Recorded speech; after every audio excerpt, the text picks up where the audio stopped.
प्रितीच्या भावणीनो तुमकां सगल्यांक देव बरो दीस दिवं म्हणटा.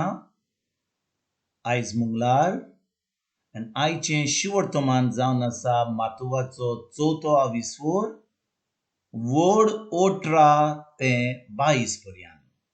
Matthew chapter 4 verses 18 to 22. आनी आतां आमी पयलें देवाचें उतर आयकुया. गलिलयाच्या दोर्याचे देगेर चलताना ताणें दोगा भावां सिमांव म्हणलेल्या पेद्रूक आनी ताच्या भावा आंद्रेक दोर्यांत पागेर मारतेले देखले. ते खारवी आसले.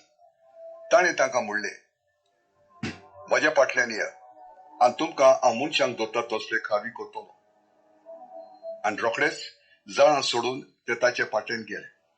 आनी थंय तान फुडें वचून आनी दुसऱ्या हेर दोगां भावांक जाकोबा झेबेदाच्या पुताक आनी ताच्या भावा जुआंक होड्याळ झेबेदा आपल्या बापाय सांगाताक आपल्यो रापणी शिंवताले ते ताणें देखले आनी ताका आपयले.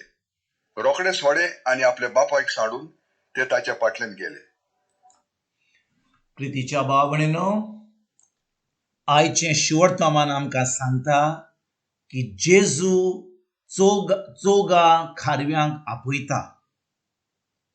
जेजू खारव्यांक आपयता देवाचें उतर परगट करपाक, तांकां तयार करपाक. जेन्ना तो ह्यो संवसारांत येवन देवाचें काम करून पोत्तून बापा कडेन वेतलो तेन्ना हे जे लोक विचून काडलेले ते ताचें काम करूंक पावतले आसले म्हणून. आनी भाव भयणीनो, आयज आमी आयकता की जेजू ह्या चोगां खारव्यांक आपयता. हे दोग भाव आसले, सिमांव पेद्रू आनी ताचो भाव आंद्रे आनी जुआंव आनी ताचो भाव जाकोब. आनी ह्या चार खारव्यांक जेजू खंय आपयता? जेन्ना ते व्हड्यार आसात, जेन्ना ते आपलें काम करतात, जेन्ना ते खारव्यांचें काम रातीक रामपण मारून पोत्तून सकाळीं येतात तेन्ना जेजू तांकां भायर मेवता आनी तांकां सांगता, यात म्हजे बरोबर. आनी भाव भयणीनो, जेन्ना तो खारव्यांक पळयता तो तांकां कितें सांगता? कसलीं उतरां जेजू तांकां सांगता? भाव भयणीनो, हे खारवी आसले ते जाणो आसले की तांकां फकत नुस्तें मारपाचें काम आसलें म्हणून. ते जाणो आसले की तांचें काम फकत नुस्तें मारपाचें आसलें. आनी जेन्ना भाव भयणीनो ते आपलें काम करून आख्खी रातभर रामपण मारून ते आतां सकाळीं येतात, जेजू तांकां मेवता आनी तांकां म्हणटात, म्हज्या फाटल्यान यात आनी तुमकां हांव मनशांक धरता तसले खारवी करतलो.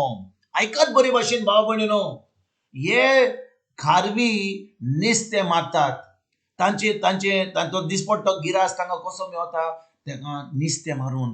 कित्याक ते खारवी.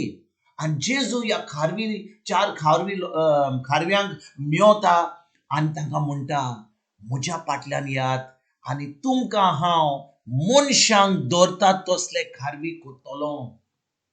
आनी भाव भयणीनो, कितें घडटा? रोखडेच ते आपलें सगळें जें काम करतात तें सोडटात आनी जेजूचे फाटलावदार जातात. आनी आमी जाणो, आमी आतां जी 2000 वर्सां जावन आमी आतां जिवी आसात, देवाचें उतर आयकता, देवाचें उतर वाचता, ताचेर नियाळ करता की हे खारवी आतां जावन आसा सांत पेद्रू, सांत जाकोब, सांत जुआंव, सांत आंद्रे आनी आयज आमी सांत आंद्रेचें फेस्त करता. पूण भाव भयणीनो, ह्या खारव्यांक कित्याक गाय जेजू विचून काडटा? कित्याक ह्या खारव्यांक आपयता आपलें काम करून? भाव भयणीनो, आयकात बरे भाशेन. आमी जेन्ना एका खारवीचें काम करता, आमी जाणो नुस्तें खावपाक, आमी बाजारांत वेता, नुस्तें घेता, आमी पयशे दिता, आमी घेता. पूण जो खारवी आसा तो जाणो ताका कितले त्रास जातात ते. भाव भयणीनो, एका खारवीचें काम सोंपें न्हय. आमी सोजमता की नुस्तें आमी बरे भाशेन खाता, पूण आमी केन्ना सोजमना की एक खारवीचें काम कितलें कठीण काम तें. भाव भयणीनो, जेन्ना खारवी वेतात ते सकाळीं वचनात, ते रातचे वेतात, म्हणजे ताची न्हीद पिड्यार जाता आनी तांकां तिचो नुस्तें मेवपाक रातभर तांकां जाय पासियेंस. तांकां पासियन्स जाय, कित्याक बिश्टेन तांकां तिचो रापूण मारली आनी तांकां नुस्तें मेळचें ना. कितले फावटी भाव भयणीनो जेन्ना ते नुस्तें मारूंक वेतात थंयसर वारें मारता, थंयसर दर्याव एकदम आकोतमडीत जाता आनी भाव भयणीनो थंयसर दुसरी होडीं आसात, व्हडले व्हडले नुस्तें आसात, त्या खारव्यांक आपल्या जिवाचो त्रास जाता. ताजे उपरांत भाव भयणीनो कितले फावटी हे खारवी जेन्ना ते काम करतात तांकां इतले थकतात ते रातभर न्हिदनात. कोणाक न्हिदूंक नाका रातीक, पूण ते थंयसर नुस्तें मारतात आनी ताजे उपरांत आख्खी रात केन्ना इतलें काम करून तांकां कांयच मेळना. थोडे बिश्टें थोडे नुस्तें मेळतात आनी हे आख्खी रात काम करून भाव भयणीनो ते आतां सद्दां राती वेतात आनी ते नुस्तें मारपाचें काम करतात. आनी भाव भयणीनो आयज जेजू ह्या खारव्यांक आपयता. जो लोक नुस्तें मारतात तांकां आपयता. कित्याक गाय?